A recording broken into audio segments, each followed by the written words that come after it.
आचार्य उमा स्वामी विरचित तत्वार्थ सूत्र आचार्य पूज्यपाद स्वामी विरचित सर्वार्थ सिद्धि टीका है।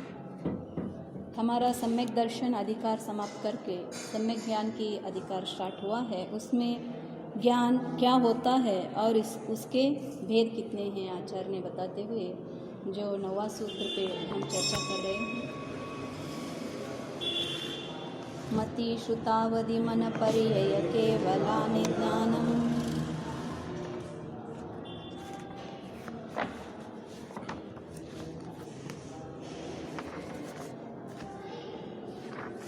पेज नंबर 67 है।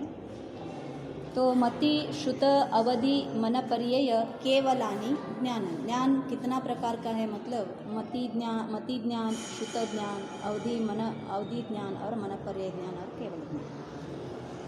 तो इतने प्रकार का है। कल हमने मति मतलब क्या, इसका व्युत्पत्ति लक्षण देखा था, और श्रुत मतलब क्या अथवा श्रुत ज्ञान मतलब क्या, इसका भी व्युत्पत्ति लक्षण देखा था। मति ज्ञान आचार्य ने किसको कहा था?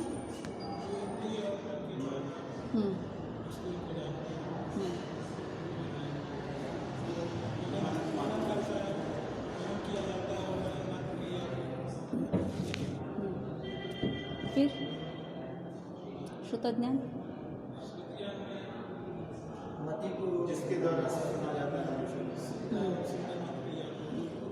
देखो, सो मति ज्ञान को आचार्य ने मति का अर्थ क्या बताया, मतलब जो इंद्रिय मनस, राइट, जो दो है इंद्रिय और मन के द्वारा वस्तु का भी उपस्थिति होना चाहिए, इसीलिए वस्तु का द्वारा भी बताया। जो अप्रत्यक्ष है, परोक्ष है, उसको नहीं जानता। जो सन्निकर्ष है, वस्तु हमारे सामने है, उसको ये जो इंद्रिय और मन जानता है। इसीलिए दो सहायक वस्तुओं को यहाँ पे आचार्य ने दिया, इंद्रिय मनस के द्वारा, और जो पदार्थ है यथार्थ वस्तु जैसा है वैसा ही जानता है। क्यों? क्योंकि ये सम्यक ज्ञान होने के कारण वस्तु का स्वरूप जैसा है वैसा ही जानेगा। तो इसीलिए क्या कहा आचार्य ने, जो यथा योग्य पदार्थ है उसके द्वारा क्या करता है, इंद्रिय तो है और क्या है, वस्तु भी है। फिर उसके बारे में, जो वस्तु के बारे में मनन किया जाता है, राइट, मनन करता है अथवा मनन मात्र। तो क्या कहा, जो मनन मतलब क्या, एनालिसिस अथवा थिंकिंग, थॉट कहा ना, उसके बारे में विचार करता है। विचार को यहाँ पे क्या कहा आचार्य ने, ज्ञान कहा है। जो ज्ञान सामान्य का अवलोकन करता है अथवा ग्रास करता है उसको नहीं कहा आचार्य ने। जो मनन करता है, थिंक करता है, विचार करता है, विचार करने वाला अथवा विचार करने का क्रिया, विचार मात्रम, मनन मात्रम जो कहा, अथवा किसके द्वारा विचार किया जाता है, तीनों भी आचार्य ने यहाँ पे क्या कहा, मति कहा है। यही मति ज्ञान है। मालूम हो गया? फिर श्रुत ज्ञान में क्या कहा, श्रुत ज्ञान में तो वस्तु की उपलब्धि नहीं है और इंद्रिय मनस को भी वहाँ पे उपयोग किया नहीं जाता है, तो इसीलिए उन दोनों को हटाना है। नहीं तो मति ज्ञान में श्रुत ज्ञान में क्या भिन्नता आ गया, दोनों भी सेम हो जाएंगे ना। तो इसीलिए जो कोई इंद्रिय मनस और जो वस्तु की उपस्थिति है उसके कारण जो वस्तु का जानना होता है उसको क्या कहेंगे, मति ज्ञान। और हाँ देखो क्या कहते हैं, जो वस्तु इंद्रिय मनस उसके उपलब्धि से भी नहीं और वस्तु का उपस्थिति भी नहीं है फिर भी जानता है। कैसा जानता है, तो फिर जो श्रुणति मतलब क्या, जो सुनता है, किसके द्वारा सुनता है, कौन सुनता है, और सुनने का क्रिया, इससे वस्तु का क्या करता है, यहाँ पे निर्णय करता है। निरूपमानम, इसीलिए बताए ना, जो निरूपण होता है वस्तु का, वस्तु का उपलब्धि है क्या, नहीं है। इंद्रिय मनस की वहाँ पे हम अवलंबना ले रहे हैं क्या, नहीं। जो निरूप हो रहा है, जो निर्देश हो रहा है, वो वस्तु को जो जानता है वो क्या है, श्रुत ज्ञान है। भिन्नता मालूम हो गया ना मति ज्ञान में और श्रुत ज्ञान में। और क्या कहा, मति श्रुत दोनों बहुत समीपवर्ती है। मति होने के बाद ही श्रुत लिखा गया है। ऐसा क्यों किया है आचार्य ने, तो कहते हैं कि दोनों में संबंध है। कैसा संबंध है, कार्य कारण संबंध है। जैसे मति ज्ञान कारण है और श्रुत ज्ञान क्या होता है? कार्य होता है। इसीलिए श्रुतम मति पूर्वम, बिना मति ज्ञान की श्रुत होता ही नहीं है। तो इसीलिए क्या कहा आचार्य ने, जो श्रुत ज्ञान होगा वो मति पूर्वक ही होगा। जो बुद्धि बोलते हैं ना हम, बुद्धि, कॉमन सेंस श्रुत से नहीं आता। कॉमन सेंस जो है वो किसका है भाग? मति ज्ञान का है। इसको सीख के औरों से सिखा के कुछ नहीं आता है। एक कॉमन सेंस अपने आप से बुद्धि जीव में होता है। वो कैसे प्राप्ति होती है? जो मति ज्ञानावरण की कितना अपना क्षयोक्षम है उसके हिसाब से ये हमारी बुद्धि प्राप्ति हुआ रहता है। इसीलिए विद्या में और बुद्धि में भिन्नता है। बोला जाता है ना, इवन जो लौकिक बाहर में भी बोलते हैं कि बुद्धि भिन्न है और विद्या भिन्न है। विद्या बताएगा, श्रुत से जो जानते हैं, पढ़ के जो जानते हैं वो सारा विद्या है। बुद्धि अपना ओन रहता है, वो मति ज्ञान है। अब देखो लास्ट लाइन 67 पेज का। अब अवधि का व्युत्पत्ति कैसा होता है?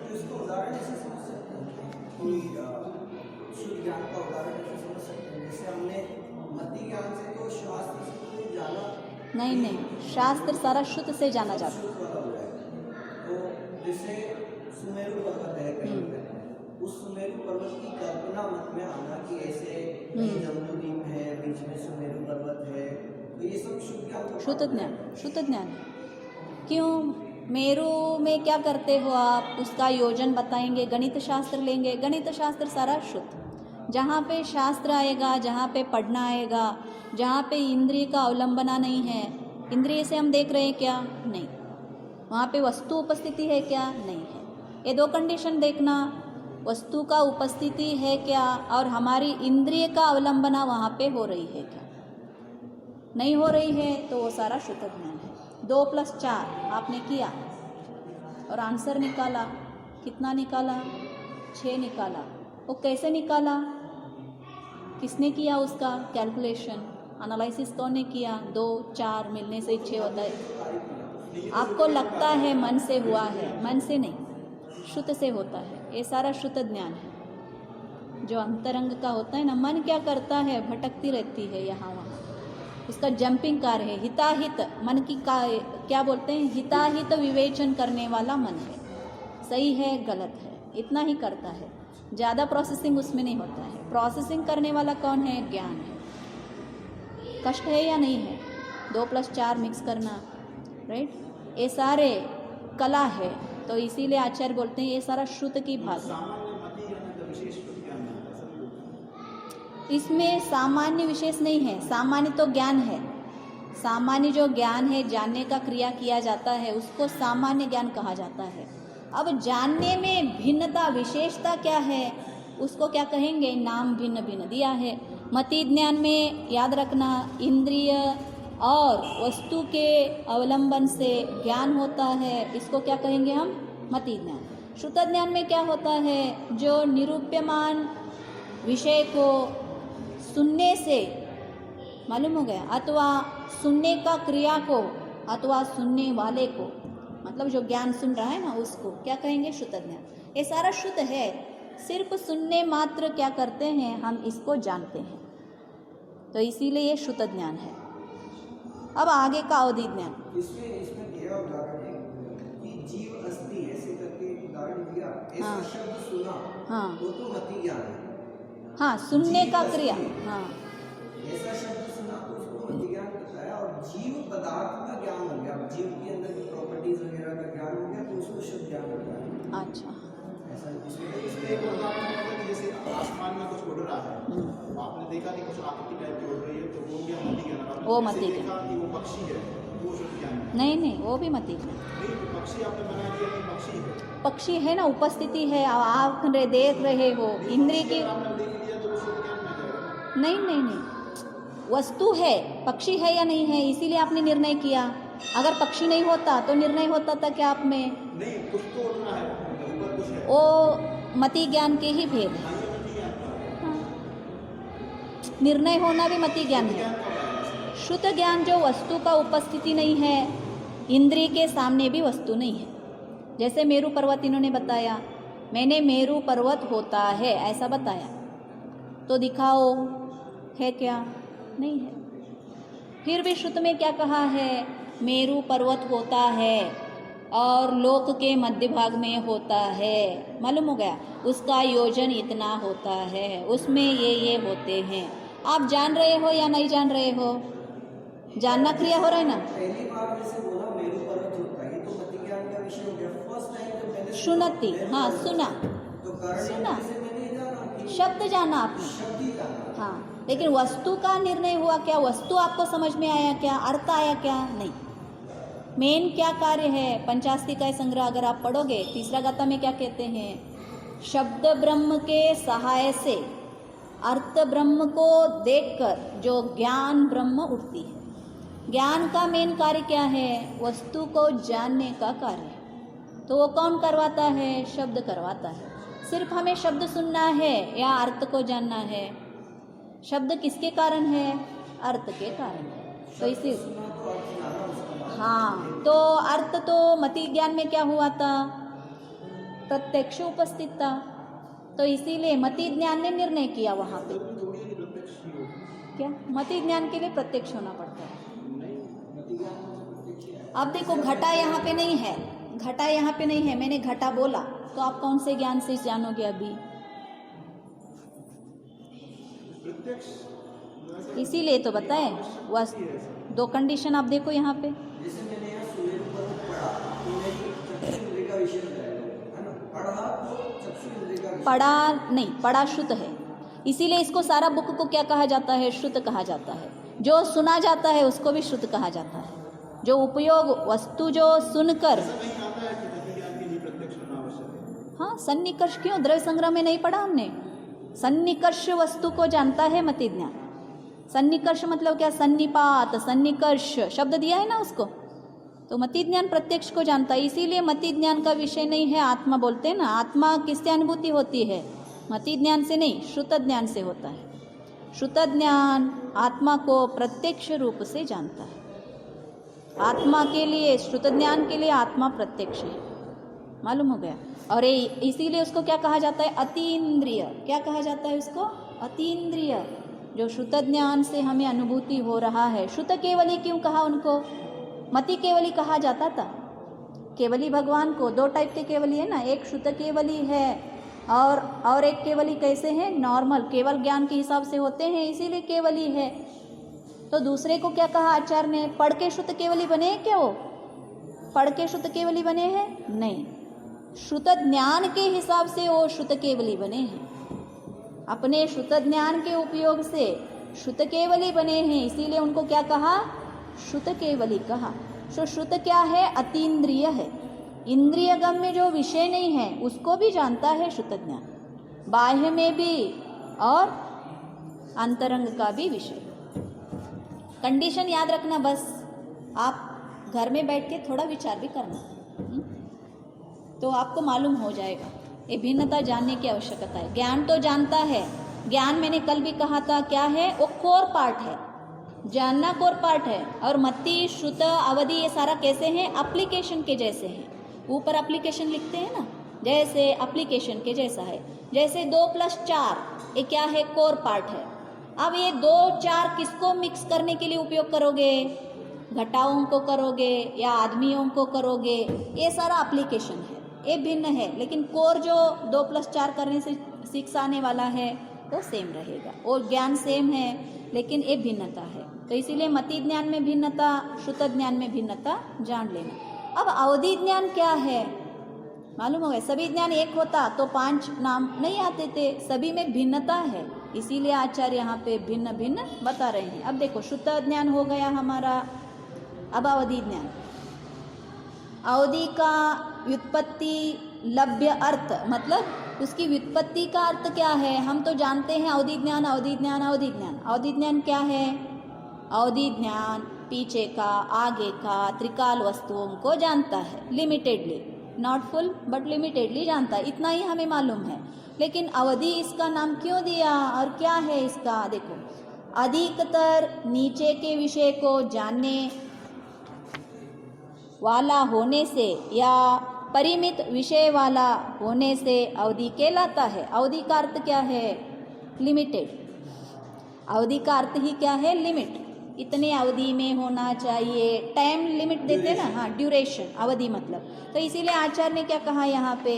अधिकतर अथवा नीचे के, अधिकतर मतलब बहुत अथवा कम, नीचे के अथवा ऊपर के ऐसे विषय को जानने वाला है, होने से, जानने वाला पेज नंबर 68 है, पहला लाइन ही है।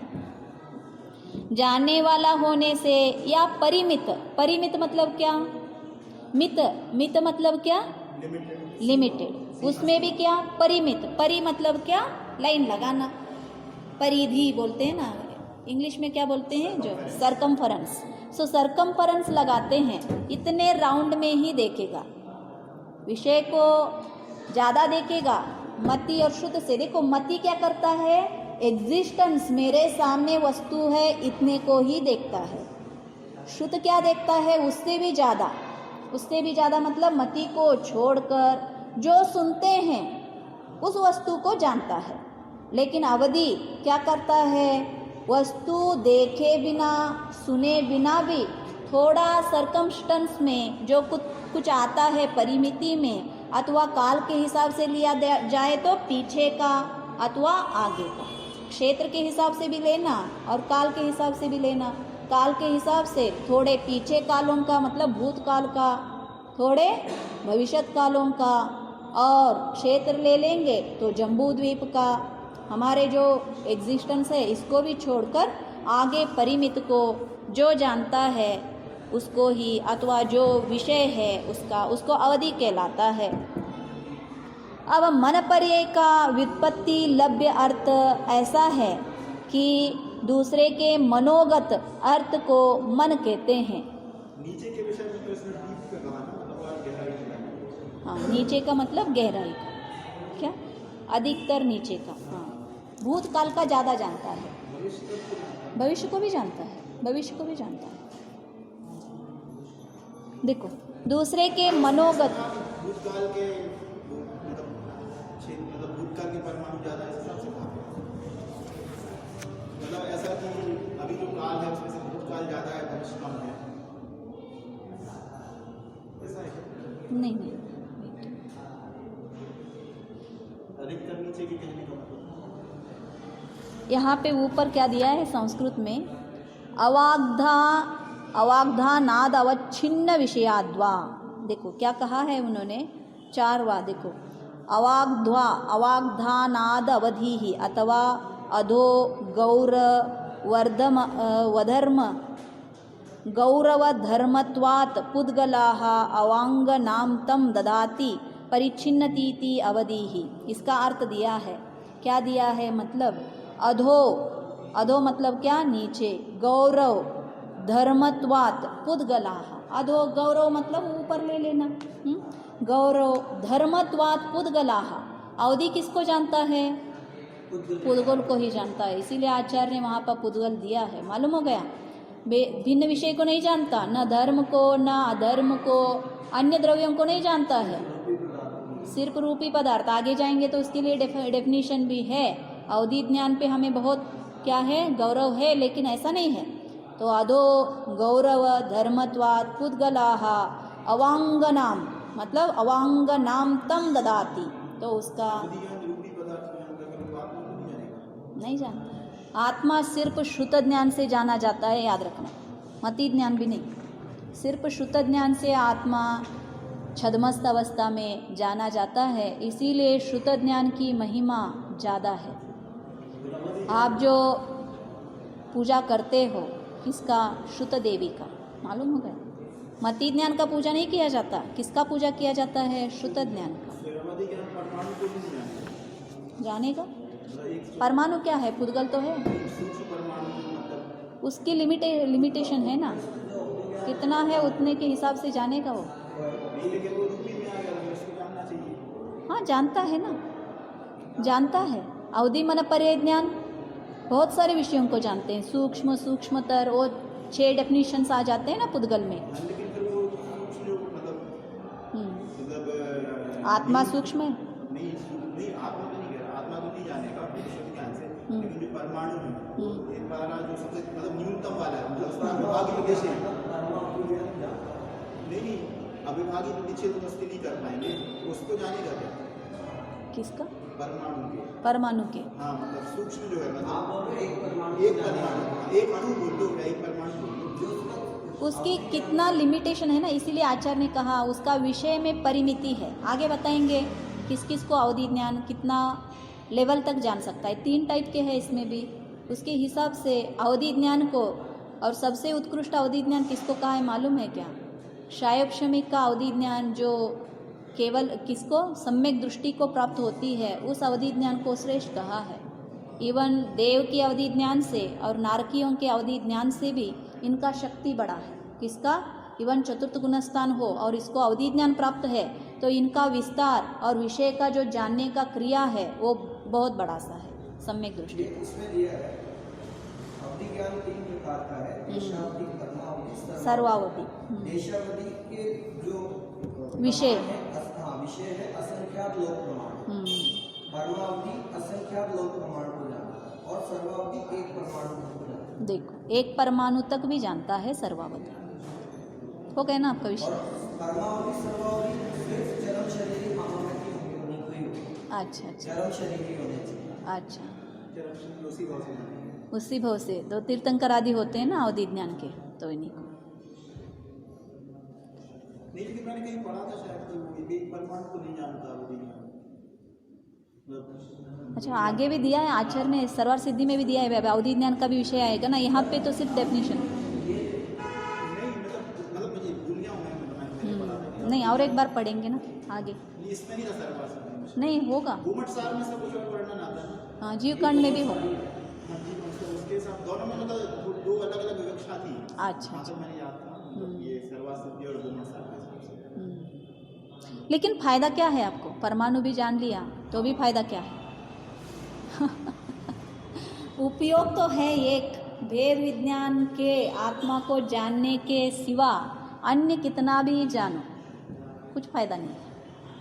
और हम उसमें ऐसा था कि घूमट सार के हिसाब से जानता है, इसका सर्वार सिद्धि के हिसाब से नहीं जानता। अच्छा, हाँ, मैं भी होगा, क्योंकि ये आचार्य के सामने धवड़ादि नहीं थे, गोमटसार नहीं था, ये तो डायरेक्ट षटखंडागम के विवक्षा से किए थे ना, थोड़ा भिन्नता है।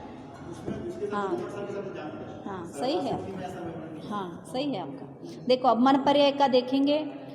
मन पर्याय का व्युत्पत्ति लभ्य अर्थ, दूसरे के मनोगत अर्थ को मन कहते हैं। मतलब मनोगत, मनोगत मतलब क्या?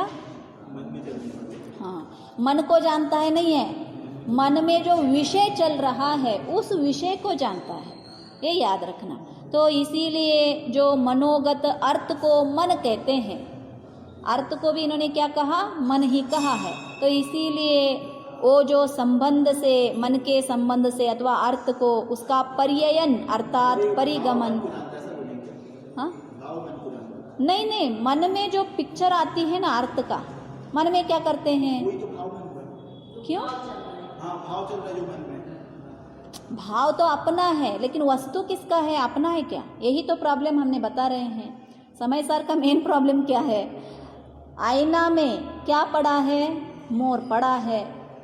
मोर आईना है या मोर है? जो आईना में मोर पड़ा है ना, वो आईना है या मोर है? ये हमारी, इसीलिए जो ज्ञान में गे झलक रहा है ना, उसको हम क्या मान के बैठे हैं? ज्ञान को ही गे मान के बैठे हैं, लेकिन वो गे नहीं है। गे तो बाहर में पड़ा है, और इसमें तो जो झलक रहा है वो भी आईना है, वो हमें पकड़ में आ नहीं रहा है। अब इनका भी प्रश्न क्या हुआ? जो मन में गे पड़ा है, उनकी मन को ग्रहण करना मतलब उनकी आत्मा का ग्रहण हो जाएगा, वो नहीं ग्रहण करता। उसमें जो गे पड़ा है ना, उसको ये ग्रहण करता है। इसीलिए आचार्य ने यहाँ पे क्लैरिटी से बताया कि मनोगत अर्थ को जानता है। जानेगा क्या? फिर भी मन को नहीं जानेगा। मन में जो अर्थ पड़ा है, मतलब मन में ये लंदन देख रहा है, तो आचार्य इनका मन को जानेंगे या लंदन को जानेंगे? लंदन को जानेंगे। लंदन तो सभी के लिए सेम है या नहीं है? सेम है। तो विचार जो उठ रहे हैं, वो विचार मैंने भी कहा था, वो आत्मा के परिणाम नहीं है। विचार क्या है? पुद्गल है। जो हमारे विचार उठते हैं ना, जो विकल्प हम कहते हैं, शब्द, वो सारा पुद्गल है। इसीलिए जो विकल्प अपने उठ रहे हैं उनको जानेंगे। क्यों? पुद्गल है। तो यहाँ पे फिर मन पर्याय ज्ञान भी किसको जानता है? पुद्गल को ही जानता है, लेकिन अपने में उठ रहे उसको नहीं। तो फिर प्रश्न उठाना, अब मैं भी बोल रही हूँ, फिर भी आप जान रहे हो या नहीं जान रहे हो? वहाँ पर वो बोल नहीं रहे हैं, आप जान रहे हैं, बस इतना ही भिन्नता है। अब यहाँ पे क्या हो रहा है? सुनने के बाद आप जान रहे हो, मैं बोल रही हूँ, बाहर में शब्द आ रहे हैं, इसीलिए आप जान रहे हो। वहाँ पे वो बोल नहीं रहे हैं, लेकिन डिट्टो अंतरंग में परिणाम जैसे मैं यहाँ पे बोल रही हूँ वैसे उठते हैं या ना उठते हैं, फिर भी उनको वो जान रहे। इतना ही भिन्नता है, ज़्यादा भिन्नता नहीं है। अब मैं यहाँ पे बोल रही हूँ, आप शब्द का ग्रहण करते हो या वस्तु का ग्रहण कर रहे हो? वस्तु का। वहाँ पे भी जो विकल्प उठ रहे हैं उससे आचार्य अथवा जो मनपरे ज्ञानी है वो क्या जानेंगे? वस्तु को ही जानेंगे। इसीलिए जो मनोगत अर्थ को क्या कहा यहाँ पे? मन पर्याय ज्ञान में मन कहा। अब जो पर्याय अथवा पर्याय यहाँ पे दिया है, इसका अर्थ बता रहे हैं। जो इस मन कहते हैं इसके संबंध से, मतलब किसके? जो मन के संबंध से उसका पर्ययन अर्थात परिगमन करने वाला ज्ञान, मतलब उनके हिसाब से अपना ज्ञान क्या करता है? पर्ययन करता है, गमन करता है, जानता है। मालूम होगा ना, मैंने पहले भी आपको पूछा था, जानना मतलब हम क्या करते? Page number 68 second line. मन पर्याय ज्ञान में क्या हो जाता है? उसके संबंध से, किसके संबंध से? नीचे देखो, दूसरे के मनोगत अर्थ को मन कहते हैं, और संबंध से, किसके संबंध से? जो अन्य के मन में उठ रहे हैं उस अर्थ के संबंध से, उसके अर्थ के संबंध से इनका ज्ञान क्या होता है? परिणमन होता है, गमन होता है, परिगमन होता है, परिययन करता है। मतलब ज्ञान ज्ञेय होने के कारण ही जानता है ना। हमारा डेफिनेशन यही है। क्या डेफिनेशन है? अगर ज्ञेय सामने आएंगे तो ज्ञान क्या करेगा? जानेगा। तो अब यहाँ पे ज्ञेय तो सामने नहीं है, फिर भी ये परिणमन कर रहा है, फिर भी जान रहा है। फिर कैसे जान रहा है? तो जो अन्य के वस्तु मन में जो अर्थ आ रहा है, विषय आ रहा है, विकल्प आ रहा है, उनके कारण ये जान रहा है। स्टॉप नहीं हुआ है, एक जाना तो बस हो गया, ऐसा नहीं। उनका हमारे जैसे कितने वस्तु हम देखते देखते जाते हैं, उतना उतना फास्ट से ही जानते हैं ना। या एक में स्टॉप हो जाते हैं? नहीं, कितने मिलेंगे उतना सारा, ऐसे कि उसको क्या बोलते हैं? शक कर लेता है। उसी रूप से उनका कितना वेग से जो वस्तुओं को जानने की क्रिया वहाँ पे मन में हो रहा है, उसकी हिसाब से इनका मन अथवा ज्ञान दौड़ रहा है, मन पर्याय ज्ञानी का। और मैंने क्या कहा था? एक ज्ञान जब कार्य कर रहा है उस समय अन्य ज्ञान कार्य नहीं करते हैं। और ऐसा मत समझो एक पर्याय को, मन ज्ञान को, मन पर्याय ज्ञान को एक तरफ रख के अपने अपने कार्य भी कर रहा है, ऐसा नहीं। जब मति ज्ञान चल रहा है तब शुद्ध ज्ञान नहीं वर्कआउट होगा, और जब शुद्ध ज्ञान का कार्य चल रहा है तब मति ज्ञान कार्य नहीं करेगा। और जब अवधि ज्ञान कार्य कर रहा है तब ना मति ज्ञान कार्य करेगा, शुद्ध ज्ञान कार्य करेगा। और जब अन्य की मन की विषय हम जानने की चेष्टा कर रहे हैं तब अपना कार्य कुछ नहीं होगा। इसीलिए मन पर्याय ज्ञान होते हुए भी आचार्य उसके पीछे, उसका यूसेज करने की पीछे नहीं जाते हैं। उनका तो लक्ष्य क्या है? मोक्ष प्राप्ति करने की है। वेद विज्ञान में अपने अंतरंग में अपने ज्ञान को लगाए रहते हैं। बाहर ही बाहर में क्यों लगाएंगे वो? राइट, उपयोगभूत हो, कोई ऐसा शिष्य अथवा कोई ऐसा भक्त आया हो अथवा कोई ऐसा आदमी आया हो कि उनकी बहुत आसन्न भव्य हो और उनकी कल्याण होने वाला हो, तो थोड़ा सा उपदेश देने के लिए अपना मन पर्याय ज्ञान उपयोग कराते हैं, बस इतना ही। देखो कहाँ पे भी कथानकों में ज़्यादा मन पर्याय ज्ञान का उपयोग करते नहीं हैं, और जो उपयोग करना चाहता है उसको वो मिलता नहीं है। तो ऐसा है। अब आगे देखो, तो शंका, मनपरे ज्ञान का इस प्रकार लक्षण करने पर उसे मति ज्ञान का प्रसंग प्राप्त होता है। देखो क्या कहा, मति ज्ञान का प्रसंग क्यों आता है? मैंने भी कहा आपको मैं जो बाहर में बोल रही हूँ अथवा मेरे सामने जो वस्तु दिख रहा है उसको ज्ञान जान रहा है। अब क्या कर रहा है, उनके मन में जो वस्तु दिख रहा है अथवा जो अर्थ आ रहा है इसको जान रहा है, बस इतना ही भिन्नता है, भिन्नता ज़्यादा नहीं। इसीलिए प्रश्न भी क्या आ गया, मनपरे और मति ज्ञान दोनों एक हो जाएंगे। क्यों? मति ज्ञान भी अर्थ को ही जानता है और मनपरे ज्ञानी भी क्या जानता है, पुद्गल का जो अर्थ है, ज्ञेय है, उसको ही जानता है। तो आचार्य बताते हैं, देखो क्या है फिर अंतर। समाधान नहीं, क्यों?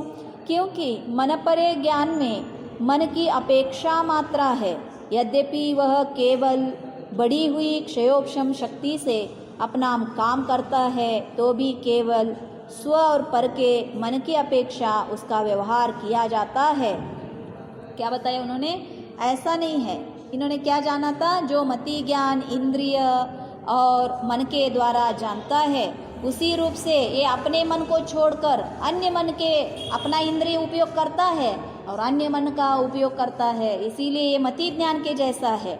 तो आचार्य ने क्या कहा, नहीं नहीं ऐसा नहीं, सिर्फ मन ही एक अपेक्षा मात्रा इसमें लिखा है, लेकिन ये क्या है मतलब, यद्यपि वह केवल बढ़ी हुई क्षयोपशम शक्ति से, मतलब बढ़ी हुई मतलब दो तीनों में भी क्षयोपशम ज्ञान ही है।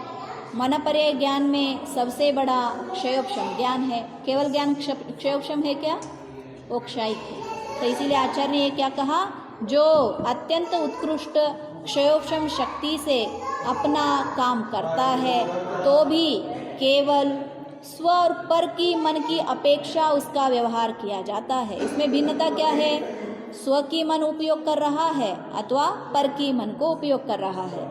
पहले में मति ज्ञान में किसका मन उपयोग करेगा, स्व का, और मनपरे ज्ञान में क्या करेगा, पर की भी मन को उपयोग करेगा। इतना ही यहाँ पे व्यवहार है। जैसा देखो, यथा आकाश में चंद्रमा देखा, यह आकाश की अपेक्षा मात्रा होने से ऐसा व्यवहार किया गया है। मतलब चंद्रमा आकाश में देखो, मतलब आकाश में, आकाश मुख्य है या चंद्रमा मुख्य है, चंद्रमा, इसीलिए हाँ, तो इसीलिए क्या कहा, आकाश एक क्या है, सिर्फ एक आलम्बना है, अवलंबना है। वैसे ही मन एक क्या है, सिर्फ अवलंबना है, लेकिन देखना और जानना विषय क्या है, अर्थ ही है। जैसा चंद्रमा को ही देखना है तो वैसे ही आचार्य बता रहे हैं, तो सिर्फ आकाश कैसे, यहाँ पे क्या है, अवलंबना है, व्यवहार है। तो उसी रूप से जो मन अपना है अथवा उनका है, ये अवलंबना है। मन को नहीं जान रहा है, जानना को तो, जानने को तो क्या जान रहा है, अर्थ को ही जान रहा है, जो विषय है उसको ही जान रहा है। तो केवली का भी मन को जानेंगे क्या, मनपरे ज्ञानी, हाँ ये जान याद रखना। तो फिर किसी को आश्चर्य लग जाएगा, मनपरे ज्ञानी जो केवल ज्ञानी तीनों लोग को युगपत जान रहे उसको भी जानेगा क्या, हाँ तो ऐसा बहुत सारे केवल ज्ञानी है ना, उन सभी को जानते बैठ जाएंगे। फिर ऐसा नहीं होता, क्योंकि मन में पड़ा हुआ अर्थ को जान रहे, ये याद रखना। जैसे आकाश में पड़ा हुआ ही चंद्रमा को हमें देखना है, अन्य चंद्रमा को नहीं, तो वैसे ही अन्य के मन में पड़ा हुआ अर्थ को ये मनपरे ज्ञानी जानते हैं। मनपरे ज्ञान भी बहुत बड़ा सा है, आगे इसका विस्तार भी बताएंगे आचार्य। एक आदमी का भी नहीं और उसी समय का भी नहीं, भूत का, भविष्यत का और बहुत बड़ा जम्बूद्वीप से भी बड़ा क्षेत्र का सभी लोगों को एट ए टाइम जान सकते हैं, सभी का मन की विषयों को। बहुत बड़ा सा विषय है मनपरे ज्ञान भी। अब देखो, केवल का व्युत्पत्ति, लभ्य, अर्थ, चारों का भिन्नता मालूम हो गया ना हमें। मति ज्ञान क्या है, श्रुत ज्ञान क्या है और अवधि ज्ञान क्या है और मनपरे ज्ञान क्या है। अब लास्ट का अत्यंत उत्कृष्ट जो ज्ञान कहा जाता है उसका हम अर्थ देखेंगे। केवल का व्युत्पत्ति, लभ्य, अर्थ ऐसा है। देखो, अर्थी जन जिसके लिए बाह्य और अभ्यंतर तप के द्वारा मार्ग का केवल अर्थात सेवन करते हैं वह केवल ज्ञान कहलाता है। ऐसा क्यों इतना बड़ा सा उत्तर दिया आचार्य ने? सिर्फ कहा जाता था केवल, केवल मतलब सिर्फ असहायक होकर अपने ज्ञान से, जैसे मति ज्ञान बिना इंद्रिय के जान नहीं सकता, बिना वस्तु नहीं है तो भी नहीं जान सकता। श्रुत ज्ञान सुने बगैर, देखे पढ़े बगैर नहीं जान सकता। अवधि ज्ञान उसके क्षेत्र को और उसकी क्षेत्र की लिमिटेशन से बाहर जान नहीं सकता। मन परे ज्ञान, अन्य को मन नहीं है नहीं तो जान नहीं सकता। लेकिन केवल ज्ञान बिना किसी के अवलंबना से जानता है, इसीलिए उसका नाम केवल है। लेकिन सर्वार्थ सिद्धि में ये अर्थ नहीं दिया आचार्य ने, देखो क्या दिया है। अर्थी जन, अर्थी जन मतलब क्या? अर्थी, अर्थी शब्द सुना है क्या आपने? कहाँ कहाँ पे उपयोग करते हैं? मैं भी बहुत बार आपको उपयोग किया है। अर्थी जन, जन, जन छोड़ देंगे क्योंकि ऐसे जन। अच्छा वो नहीं है, देखो मोक्षार्थी, स्वर्गार्थी उपयोग करते हैं ना। मोक्ष का अर्थी मतलब अपेक्षा वाला, बहुत तीव्र आकांक्षा वाला है मोक्षार्थी। तो ऐसा जो मोक्षार्थी जन है, अर्थी जन मतलब एक कौन से अर्थी ले सकते हैं? व्यवहार से मतलब उसका व्यवहार किसी के साथ नहीं रहा, वो सिर्फ एक इंडिपेंडेंट बॉडी हो गई है, उसका कोई सहयोग नहीं है। जो अर्थ का प्राप्ति करना जो चाहता है उसको क्या कहते हैं? अर्थी। तो ये मोक्ष का मतलब किसका अर्थ? केवल का ही अर्थी, केवल ज्ञान का प्राप्ति करने की इच्छा है जो सारे जीवों को। तो इसको अपने आप नहीं प्राप्त होता, क्षयोपशम से प्राप्त नहीं होता है, इसका कला भिन्न है। तो इसीलिए आचार्य यहाँ पे क्या कर रहे हैं? अर्थी जन जिसके लिए, किसके लिए? केवल ज्ञान के लिए, जो केवल ज्ञान है ना उसके लिए क्या करते हैं? बाह्य और अभ्यंतर तप के द्वारा मार्ग का सेवन करते हैं। किस मार्ग का? मोक्ष मार्ग होते हुए भी यहाँ पे क्या लेना? केवल ज्ञान का प्राप्ति करने का मार्ग का सेवन करते हैं। किस रूप से? तप करके। कौन से तप? बाह्य और अभ्यंतर एक ही आप बताओ अब मुझे क्योंकि जैन धर्म में सिर्फ अभ्यंतर में भेद विज्ञानी हूँ और संसारी हूँ, ऐसे होकर आप मोक्ष प्राप्त नहीं कर सकते। कंपलसरी कड़ु संयमी यागी। तो इसीलिए भरतेश भी बोलता है, रत्नाकर भी बोलता है, अब हम भेद विज्ञान के विषय कर रहे हैं ना, उसमें भी बोलता है मैं घर में बैठकर भेद विज्ञानी हूँ लेकिन मेरे कर्म के निर्जर कितने हो गए? किरीदागी, छोटे छोटे से ही मैं निर्जर कर सकता हूँ।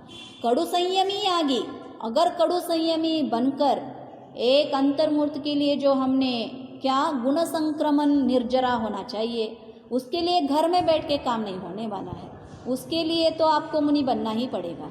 इसीलिए बाह्य और अभ्यंतर दोनों भी तप की आवश्यकता है। जो जीव दोनों का अवलंबन करेगा उसी को केवल ज्ञान की प्राप्ति होगा। तो इसीलिए आचार्य ने कंपलसरी कहा बाह्य और अभ्यंतर दोनों क्या है? तप करके उसके द्वारा मार्ग का सेवन करता है। यही मार्ग कहा क्या? द्वार को मार्ग नहीं कहा उन्होंने। किसका? तप के द्वारा जो कहा, तप को मार्ग नहीं कहा, लेकिन तप के द्वारा जो मार्ग है केवल ज्ञान की प्राप्ति करने का मार्ग, उसका सेवन करता है। ऐसा क्यों लिखा?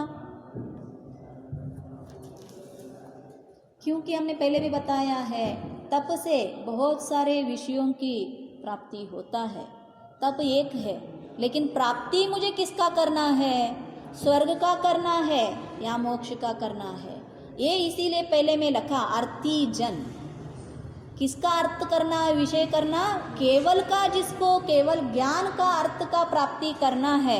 ऐसे जनों को, ऐसे जन होते हुए भी जो बाह्य और अभ्यंतर तप है उसके द्वारा ही मार्ग का, जो मोक्ष मार्ग कहो अथवा केवल ज्ञान प्राप्ति करने का मार्ग कहो, उस मार्ग का सेवन करते हैं वह केवल ज्ञान कहलाता है। मतलब उसी को केवल ज्ञान आचार्य ने सेवन करने से जो ज्ञान प्राप्त होता है, ऐसे प्राप्त हुआ ज्ञान को केवल ज्ञान कहा है।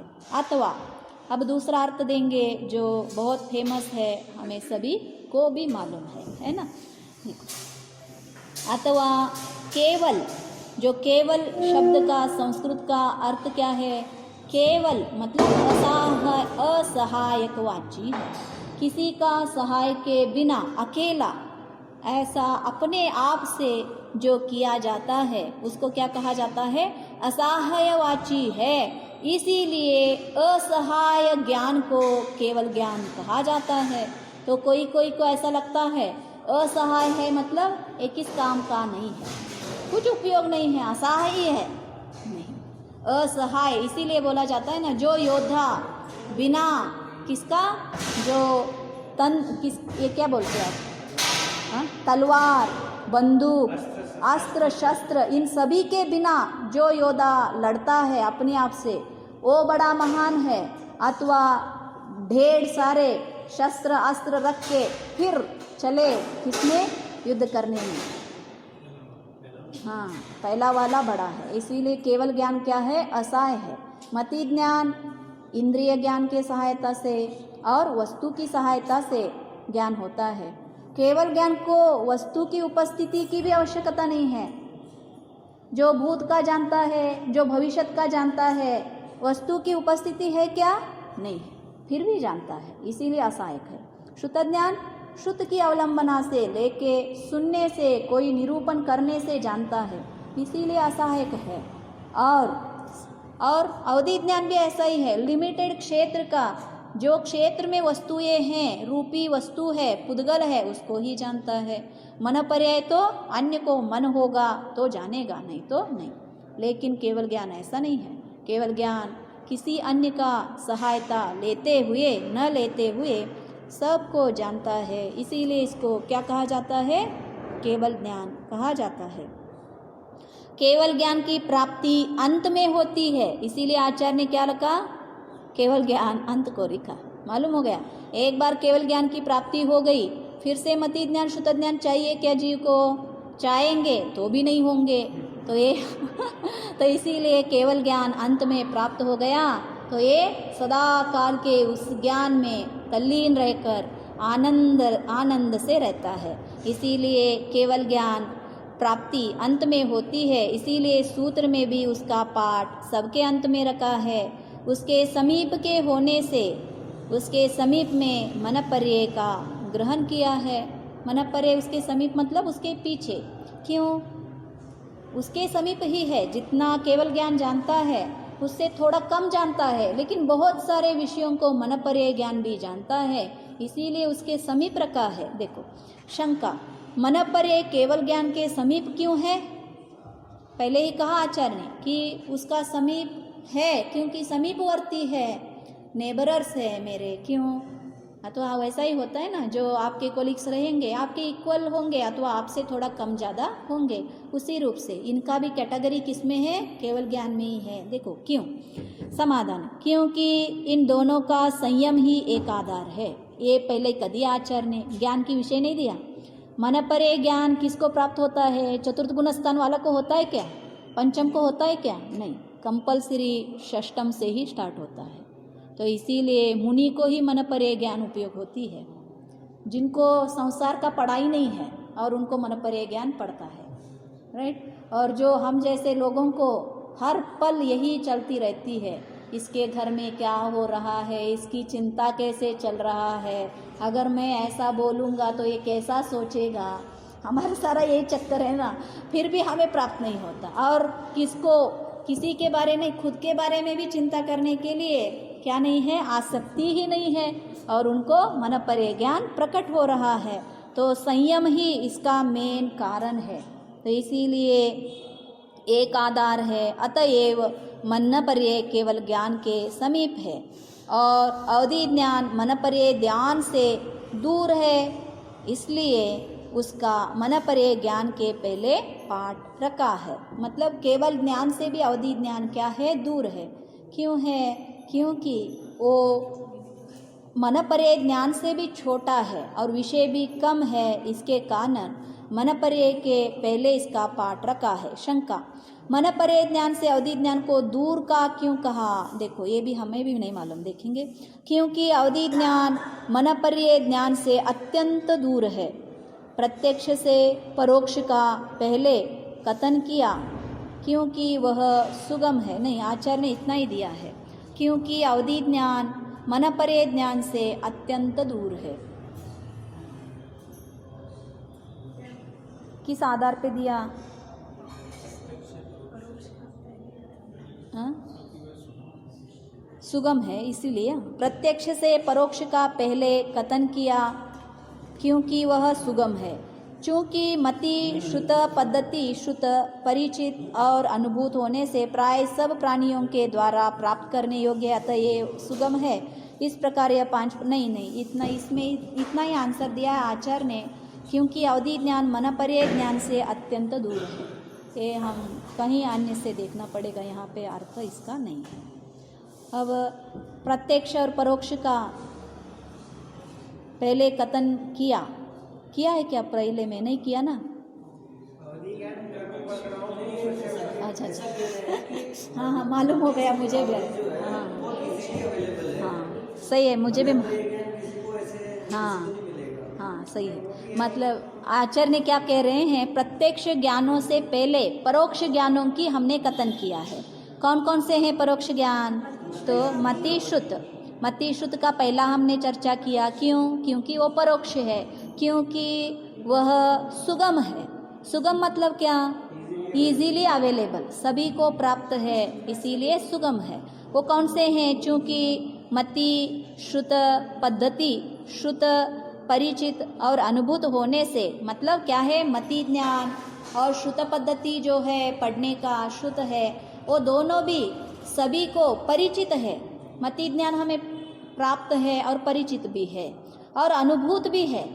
मालूम हो गए, बहुत बड़े बड़े श्रुत ज्ञानियों को भी हमने देखा है, पढ़ के ज्ञानी बने हैं ना पंडित सारे लोग, तो उनको श्रुत पद्धति अनुभूत भी है, खुद भी प्राप्त किया है और अन्यों को देखकर भी परिचित होने से प्रायः सब प्राणियों के द्वारा प्राप्त करने योग्य है और सब प्राणियों में ये प्राप्त होता है। इसके कारण यह सुगम है। इस प्रकार और जो अन्य अवधि ज्ञान, मनपर्य ज्ञान और केवल ज्ञान, ये कैसे हैं? प्रत्यक्ष है। दो परोक्ष है और अन्य क्या है? प्रत्यक्ष है। तो इसीलिए इस प्रकार 5 प्रकार का ज्ञान है। इसके भेद आदि आगे कहेंगे। इसका बहुत बड़ा सा चर्चा अभी आचार्य करने वाले हैं। तो यहाँ पे तो सिर्फ व्युत्पत्ति लाभ बताया कि मति ज्ञान क्या होता है, श्रुत ज्ञान क्या होता है, अवधि और मनपर्य और केवल ज्ञान, और उनके आर्डर बताए। पहले में यही क्यों रखा और अंत में केवल ज्ञान को क्यों रखा, और इसका आगे का कल हम चर्चा करेंगे। तत्प्रमाणे, हाँ, प्रमाण का विषय कल ले लेंगे या विशेषार्थ पढ़ लेंगे। क्रमानुसार इस सूत्र में सम्यक ज्ञान के 5 भेद बतलाए गए। ऐसा क्यों कहा? पांचों के पांचों भेद किसके हैं? सम्यक ज्ञान के। अज्ञान का नहीं दिया है। एक कुमति कुश्रुत कुअवधि ज्ञान का विषय नहीं है, तो इसीलिए यहाँ पे जो ज्ञान है वो सम्यक ज्ञान के विभाग है। यद्यपि सूत्र में ज्ञानम ऐसा निर्देश किया है, पर सम्यक्त्व का प्रकरण होने से ये पांचों सम्यक ज्ञान के ही भेद है। इसीलिए हमने पहले भी उसका जब आचार्य ने अर्थ दिया तब भी हमने देखा था, यथोचित जैसा वस्तु है वैसे जानेगा मति ज्ञान से, तो इसीलिए सम्यक ज्ञान है ऐसा यहाँ जानना। अध्याहार बोलते हैं। अध्याहार मतलब अपने आप से अंडरस्टूड करना है इसको, तो इसीलिए यहाँ जानना चाहिए। यद्यपि आत्मा केवल ज्ञान स्वभाव है, मेन आत्मा का स्वभाव कौन सा है? केवल ज्ञान का ही स्वभाव है, फिर भी मूल ज्ञान में कोई भेद नहीं है। मूल ज्ञान मतलब कौन सा ज्ञान लेना? सामान्य ज्ञान, केवल ज्ञान भी नहीं। केवल ज्ञान आदि कैसे हैं? उसके पर्याय एप्लीकेशन के जैसा है। कोर पार्ट तो ज्ञान है, मालूम हो गया। तो मूल ज्ञान में कोई भेद नहीं है, पर आवरण के भेद से वह 5 भागों में विभक्त हो जाता है। इस सूत्र की व्याख्या करते हुए सर्वार्थ सिद्धि में मुख्यतया 3 विशेषताओं पर प्रकाश डाला गया है। कौन सा? देखो, मति आदि शब्दों का व्युत्पत्ति लभ्य अर्थ, पहले क्या कहा, उनकी व्युत्पत्ति अर्थ बताए, और मति और श्रुत को समीप में रखने का कारण निर्देश किया। फिर मति के बाद श्रुत इत्यादि रूप से 5 ज्ञानों का निर्देश करने का कारण भी बताया। क्यों 5 मति के बाद लिखे, श्रुत का आर्डर क्या है, वो सारा आर्डर बताए, और मेन 2 ही है एक्चुअली, कि उनकी व्युत्पत्ति लाभ और उनकी आर्डर, ऐसा क्यों है। अब हम कल प्रमाण ज्ञान को जानेंगे। सम्यक ज्ञान प्रमाण है अथवा अप्रमाण है? प्रमाण है। क्यों प्रमाण है? मति ज्ञान भी प्रमाण है, श्रुत ज्ञान भी प्रमाण है, ये सारे प्रमाण ज्ञान है। क्यों प्रमाण है, कल बताएंगे आज। जावानी के ध्यान से सूझे लो कालो, सोवानी मस्तक नमो सदा देत होड़ो, हे जिनवानी भारती तो हे जपो दिन रहे, जो तेरे शरण आ गए सो पावे सुख चैन।